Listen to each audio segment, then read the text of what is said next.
વચનામૃત વડતાલનું 7મું, દૈવી આસુરી જીવના લક્ષણનું અન્વય વ્યતિરેકનું, તારીખ 7/1/1826 શનિવાર. સંક્ષિપ્ત સાર પહેલો. પાકા આસુરી જીવ ક્યારેય દૈવી ન થાય. જો અંતકાળ સુધી સત્સંગમાં ટક્યો હોય તો શરીર મૂક્યા પછી અનંતવાર બ્રહ્મમાં લીન થાય ને પાછો નીકળે ત્યારે દૈવી થાય. સાર બીજો. ભગવાન માયામાં અન્વય થકા પણ આકાશની જેમ વ્યતિરેક નિર્લેપ જ છે. સ્વામિનારાયણ હરે, સ્વામિનારાયણ હરે.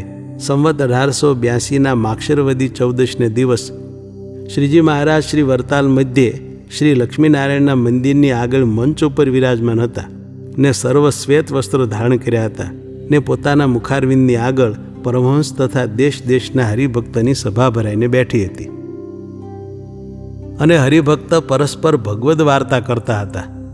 તેમાં એવો પ્રસંગ નિસર્યો જે દૈવી અને આસુરી એ 2 પ્રકારના જીવ છે. તેમાં દૈવી જીવ હોય તે તો ભગવાનના ભક્ત જ થાય ને આસુરી હોય તે તો ભગવાનથી વિમુખ જ રહે. ત્યારે ચિમનરાવજીએ શ્રીજી મહારાજને પ્રશ્ન પૂછ્યો જે, હે મહારાજ, આસુરી જીવ હોય તે કોઈ પ્રકારે દૈવી થાય કે ન થાય? પછી શ્રીજી મહારાજ બોલ્યા છે, આસુરી જીવ તો દૈવી ન જ થાય. કેમ જે એ તો જન્મથી જ આસુર ભાવે યુક્ત છે અને જો કોઈક રીતે કરીને આસુરી જીવ સત્સંગમાં આવી પડ્યો તો પણ આસુર ભાવ તો ટળે નહીં. પછી સત્સંગમાં રહ્યો થકો જ્યારે શરીરને મૂકે ત્યારે બ્રહ્મને વિશે લીન થાય ને વળી પાછો નીકળે. એમ અનંતવાર બ્રહ્મમાં લીન થાય ને પાછો નિસરે ત્યારે એનો આસુર ભાવ છે તે નાશ પામે, પણ તે વિના તો આસુર ભાવ નાશ પામે નહીં. પછી શોભારામ શાસ્ત્રીએ પ્રશ્ન પૂછ્યો છે, હે મહારાજ, ભગવાનનું અન્વયપણું કેમ છે ને વ્યતિરેકપણું કેમ છે? પછી શ્રીજી મહારાજ બોલ્યા છે, અન્વય વ્યતિરેકની વાર્તા તો એમ છે જે ભગવાન અર્ધાક માયાને વિશે અન્વય થયા છે ને અર્ધાક પોતાના ધામને વિશે વ્યતિરેક રહ્યા છે એમ નથી.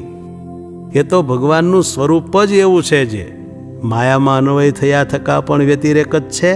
પણ ભગવાનને એમ બીક નથી જે રખે હું માયામાં જાઉં ને અશુદ્ધ થઈ જાઉં.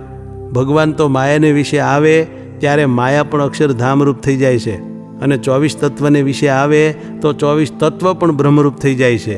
તે શ્રીમદ ભાગવતમાં કહ્યું છે જે ધામના સ્વેન સદા નિરસ્ત કુહકમ સત્યમ પરમ ધીમહિ ઇત્યાદિક અનંત વચને કરીને ભગવાનના સ્વરૂપનું પ્રતિપાદન કર્યું છે. અને જેમ વૃક્ષનું બીજ હોય તેમાં પણ આકાશ છે. પછી એ બીજમાંથી વૃક્ષ થયું ત્યારે તે વૃક્ષના ડાળ પાંદડા ફૂલ ફળ એ સર્વેને વિશે આકાશ અન્વય થયો. પણ જ્યારે વૃક્ષને કાપે ત્યારે વૃક્ષ કપાય તે ભેળો આકાશ કપાય નહીં, અને વૃક્ષને બાળે ત્યારે આકાશ બળે નહીં. તેમ ભગવાન પણ માયા ને માયાનું કાર્ય તેને વિશે અન્વય થયા થકા પણ આકાશની પેઠે વ્યતિરેક જ છે. એમ ભગવાનના સ્વરૂપનું અન્વય વ્યતિરેકપણું છે. ઇતિ વચનામૃતમ વડતાલનું 7મું થયું.